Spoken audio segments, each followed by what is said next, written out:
നമ്മുടെ ജീവിതത്തിൽ സംഭവിക്കുന്ന പല കാര്യങ്ങളും അക്സെപ്റ്റ് ചെയ്യാൻ പലപ്പോഴും നമ്മൾ സ്ട്രഗിൾ ചെയ്യാറുണ്ട്. പക്ഷേ സ്റ്റോയിസിസം എന്ന ഫിലോസഫി ഒരു പവർഫുൾ കൺസെപ്റ്റ് ഉണ്ട്. അതിന്റെ പേരാണ് അമർ ഫാറ്റി.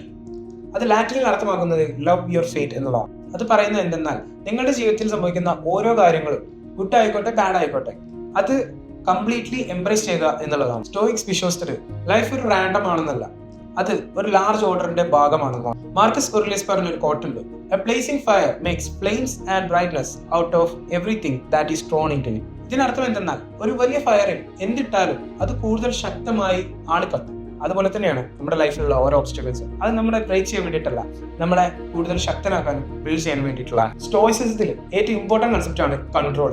നമുക്ക് കൺട്രോൾ ഉള്ള കാര്യങ്ങളാണ് നമ്മുടെ ആക്ഷനുകൾ, നമ്മുടെ തോട്ടുകൾ.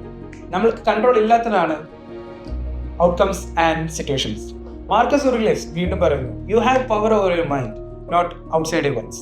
അതുകൊണ്ട് സംഭവങ്ങൾ മാറ്റാൻ ശ്രമിക്കുന്നതിന് പകരം നമ്മുടെ പെർസെപ്ഷൻ മാറ്റാൻ ശ്രമിക്കുക. അമർ ഫാറ്റി എന്നുള്ളത് ഒരു പാസീവ് അക്സെപ്റ്റൻസ് അല്ല, അത് ഒരു ആക്റ്റീവ് മൈൻഡ് സെറ്റ് ആണ്. വൈ മീ എന്നുള്ള വിക്ടിം മൈൻഡ് സെറ്റിൽ നിന്ന് ദിസ് ഈസ് ഫോർ മീ എന്നുള്ള ഗ്രോത്ത് മൈൻഡ് സെറ്റിലേക്ക് ഷിഫ്റ്റ് ചെയ്യുക. ഫെയിലിയർ വന്നാൽ നമ്മൾ അതൊരു എൻഡ് ആണെന്ന് കരുതും. പക്ഷേ സ്റ്റോയിക്സ് പറയുന്നത് അത് ഒരു റീഡയറക്ഷൻ ആണ്.